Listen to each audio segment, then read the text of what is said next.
This is NR2003 Predicts. Using constantly updating ratings, we determine where Monster Energy NASCAR Cup Series drivers will place at any given track any given week. Standard disclaimer, this video is for entertainment purposes only, using the process of artificial intelligence, and should not be used in the process of gambling. So here's how it works. We update drivers' ratings week by week as we go throughout the Monster Energy NASCAR Cup Series schedule. We run a 100% simulation with normal tire wear and fuel consumption. Qualifying results match what the drivers actually ran in real life. Because qualifying data can't be arranged at the same time as forcing cautions, stages will not be enforced throughout these races. And weather used reflects the real-time data based on the actual start time of the race. It is an all-Ford front row. Brad Keselowski, Kevin Harvick coming to the start-finish line to take the green flag for 200 laps at Michigan.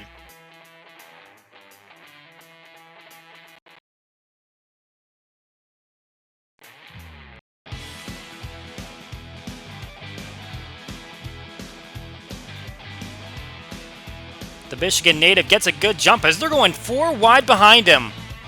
Kurt Busch on the low inside. The 2 car gets the good jump. William Byron's found his way into second place as Kevin Harvick's slipping on that outside line. Looks like Hendrick had the front row locked up until Keselowski and Harvick slipped in there. But the 2 car will be the first one to lead a lap here as he seeks out his first victory at his home racetrack. Let's look back at his teammate Joey Logano, who got the victory here in June, leading more than 3/4 of the laps, and he's on the low inside and really losing some speed there. Might have had to get out of the gas, and you're really going to put down the throttle here. Looks like he was not able to do that turn, and a lot of spots lost. They put traction compound down in the high lane, although it was a little too high for the driver's liking, so they're not really utilizing it. Logano, a 3-time winner. Kevin Harvick, he's got a couple wins here, the most recent being this race 1 year ago. Also got the other victory back in 2010. And after starting on the outside of the front row, slipping back a little bit. Chase Elliott, the winner of last week's race at Watkins Glen, his second win of the season. Still winless here. Started off his career at this racetrack with 3 straight runner-up finishes. And until last race here in June, he had gotten all top 10s until he finished 20th in June. Now trying to see what he can do to build up the momentum once again. He still has the best average finish on the racetrack. His teammate Alex Bowman challenging Joey Logano for the lead. Only has 1 top 10 here, and that came in June. A little bit of an incident here. A couple of back markers tangling. Garrett Smithley runs up on Spencer Boyd, turns him on the backstretch, way down on the apron. Because they're so far away from the rest of the field, they don't throw a caution. But here's another incident. Ryan Blaney touches his teammate Joey Logano up at the front of the field. Then Blaney goes off the front end of Byron on the apron. He goes for a 360, gets it back turned around, and again, no caution. So unless Blaney comes down for a stop, he's going to have some flat-spotted tires, it seems like. And it looks like he is going to try to stay out. Richard Childress Racing didn't have a great Friday. Both of their race cars got sent to the back of the field with not fully functioning alternators. Austin Dillon's worked his way through the field. Daniel Hemrick, however, is still struggling. Looking at Jimmy Johnson's onboard visor cam. He's trying to work his way into a position where he can get a playoff spot, currently tied with Ryan Newman. And there is that 6 car who is well in front of him. Up there in the top 5, trying to challenge for the lead, essentially. Both of these drivers, former winners at the racetrack. Jimmy winning in 2014, Ryan Newman all the way back in 03 and 04. A couple of victories here. As the field goes flying by, Kyle Busch is trying to track down his teammate Denny Hamlin. Busch won victory at this racetrack coming in 2011. But he does have a streak of 3 top 5s in a row coming into this race, so trying to keep up that mark. Here comes one of the other JGR cars, Eric Jones, as Alex Bowman and Kyle Larson losing a lot of momentum going down the backstretch. The 88's going to lose a lot of spots right there. For Jones, there's been plenty of conversation about his spot in the playoffs. Well, he's up to 13th spot. Now to see if he can get a good finish here, even though he only has 1 top 10 at his home racetrack. Kurt Busch, a 3-time winner here, and he's done it with 3 different race teams. 2003 with Roush, 2007 with Penske, and 2015 with Stewart-Haas. Now he's at Chip Ganassi Racing. Already has that victory at Kentucky. Now trying to see if he can make it win number 2 on the season here today. Daniel Suarez, however, he is outside the playoff cut line. You can see he is struggling. Plenty of cars in front of him. He's trying to find his grip, but however, it just doesn't look like it's going to happen for the 41 car this year. Here comes Joey Logano trying to challenge Denny Hamlin for the lead. Side by side, going through the middle of the corner and down the backstretch. Pretty intense battle, and I believe that the 22 is going to end up getting it as he goes into turn 3.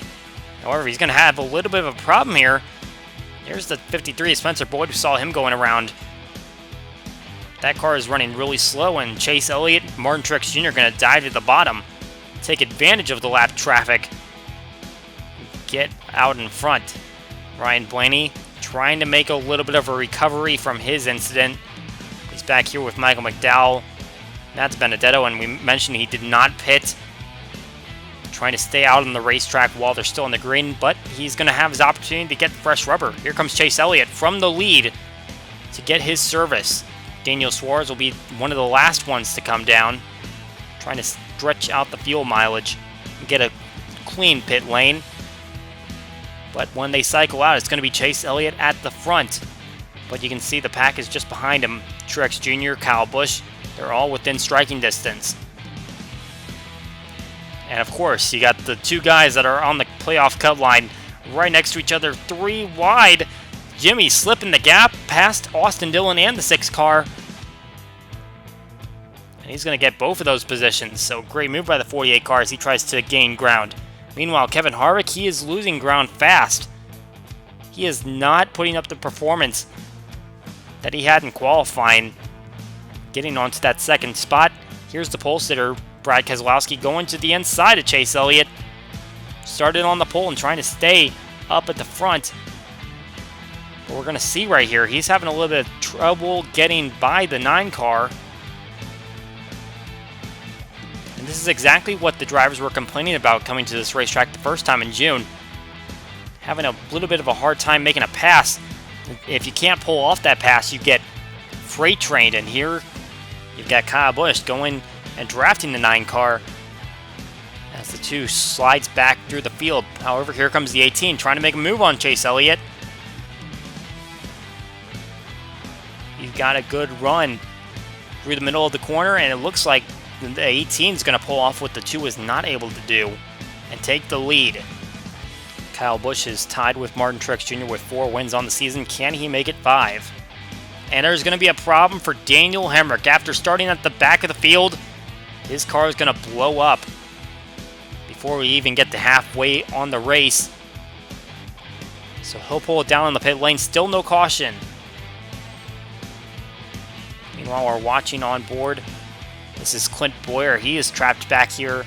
A lot of guys that we would expect to run pretty solidly, they are nowhere near the lead group. This is Boyer, Almirola, Bowman, and Byron. A couple Stewart-Haas racing cars and a couple of Hendrick cars. Kyle Larson trying to lead a 2nd charge. This is the first group that's past or behind the lead group that has Larson as well as Johnson and Harvick. While Martin Truex Jr. starting to fade back a little bit from the lead group. You can see there's about a second between them. Looking off the back of Brad Keselowski, he loves what he's seeing when he sees the 2 guys behind him trying to battle side by side. But the 9 car is going to stay suctioned up toward the 2 car. Matt Benedetto staying around Daniel Suarez and Ryan Blaney. The 95 team had a little bit of rough luck at the beginning of the season, but the past 5 races, they finished inside the top 20 in all of them, including 3 in the top 10. Great run by that 95 car. Meanwhile, we see right here, here's Alex Bowman. He is continuing to struggle along with Clint Boyer and William Byron. They're just not making up any ground. Eric Jones trying to build up his momentum. He is within that top 10 range. Just a matter of can he put up the points to make sure that he stays within the top 16 in the points. Chase Elliott has the advantage over Denny Hamlin. as we approach the halfway point of the race.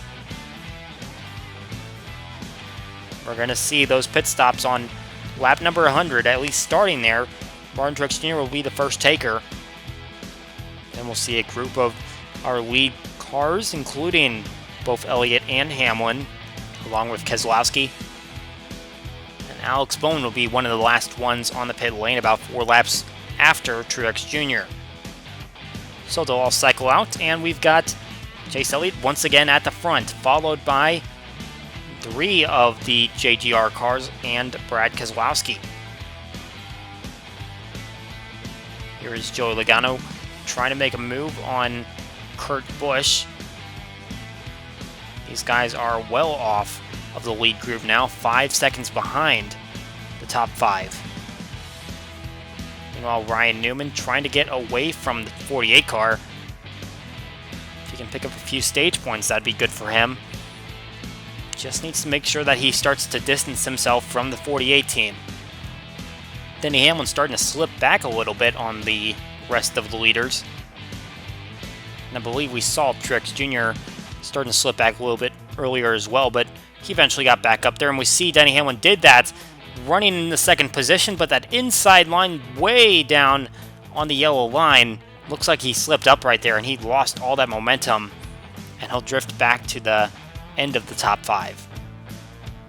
Little bit of a squeeze right here, 3 wide. William Byron battling with Darrell Wallace Jr. and Ricky Stenhouse Jr., both at least a lap down at this point.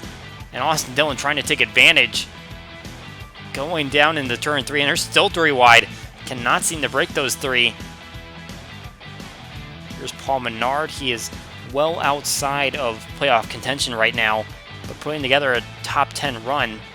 He's one of those guys that essentially needs to win to get in. Meanwhile, check out this performance from the 6 car. He was running back there with Jimmy Johnson and Kevin Harvick a little bit ago, but he has managed to make up the gap between himself and the 1 and 22 cars. Big run being made out of the 6 car as Jimmy Johnson stays stagnant right behind Menard, Jones, and Kyle Larson. We're looking at the onboard of Brad Keselowski, and we're seeing he has lost the lead group, and it doesn't look like he's going to catch up. There is no one for him to suction off of when it comes to getting a draft. And we're going to see Ryan Blaney. He is just in front of the leader, Kyle Busch. He is about to go a lap down, so that disappointing spin that he had earlier, he could have been a top 5 contender at this point. However, he's about to go a lap down. Contact here between Clint Boyer and Ryan Preece going through turns 1 and 2. Boyer is still on the lead lap. Preece is not. Really questionable decision right there to rough him up. It was quite a battle right there. Meanwhile, Eric Almirola, he is coming down for the 3rd and potentially final pit stop of the day. He'll be the first one on. He'll be followed by Martin Truex Jr. coming down from that lead group.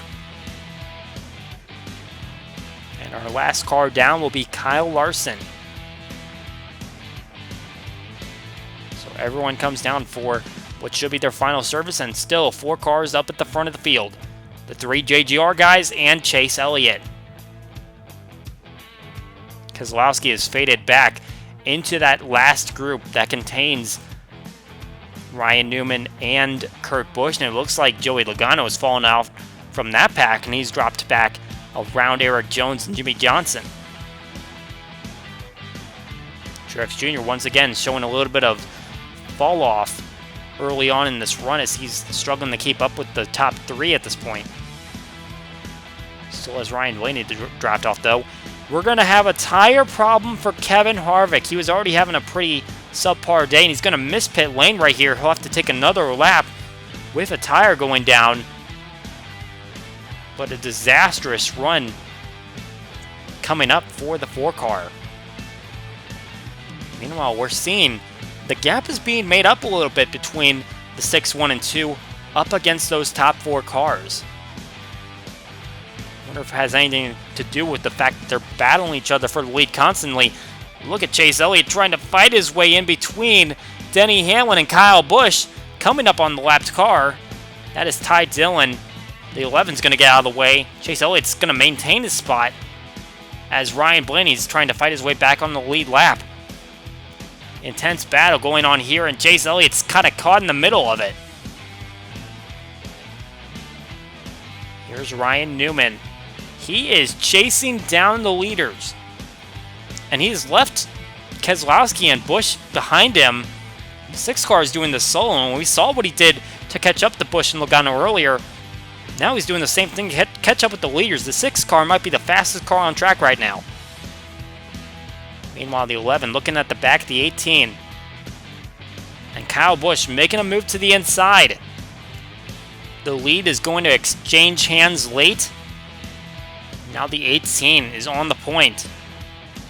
And you can see the gap that's been made between the 18 and the 11 over the rest of the lead group, which includes Ryan Newman now. He's caught up to the rest of those guys. Meanwhile, we're coming up to the white flag lap. Kyle Busch has the lead. Denny Hamlin, the only one that really has a chance at catching up to him. And they are in the middle of traffic. Kyle Busch trying to get around William Byron. We know that they had a history. But at this point, I think Busch just wants to get this victory. 4 wins on the season. If he's able to take these last few corners cleanly, it will be win number 5, and he'll be the outright leader on wins on the season over Truex Jr., his teammate. He also only has 1 victory at this racetrack, but it looks like it's about to become 2. Coming off at turn number 4 with a gap over Denny Hamlin. Kyle Busch coming to the checkered flag, and he's going to win here at Michigan. In the end, the 11 car didn't have anything for him. Of course, they got caught up in lap traffic late in the race. Busch able to navigate it just a little bit better than the 11 driver. So there's the final finishing results. Busch, Hamlin, Elliott comes home 3rd. Ryan Newman fights his way all the way up to 4th. Truex Jr. in 5th. Keselowski, Kurt Busch, Joey Logano, Jones, and Johnson make up the top 10. 48 drivers definitely going to lose some points to the 6 car when it comes to the playoff cut line. Here's 11 through 20. Kyle Larson, the 3-time winner, only ends up in 12th place. Alex Bowman really struggling down there in 19th, as well as Suarez in 18th, not helping out his playoff contention spot. Austin Dillon fights his way all the way up to 15th after starting from the rear. Kevin Harvick, with that tire issue, goes back to 21st, 1 lap down. Nothing outlandish in these results this week. Matt Benedetto, a solid 22nd, but not going to maintain his streak. And Daniel Hemrick, the only driver that will drop out in this one, had a little bit of a mechanical problem, and he'll be last. That is it for this edition of NR2003 Predicts. We hope you enjoyed today's race, and we will see you all next time.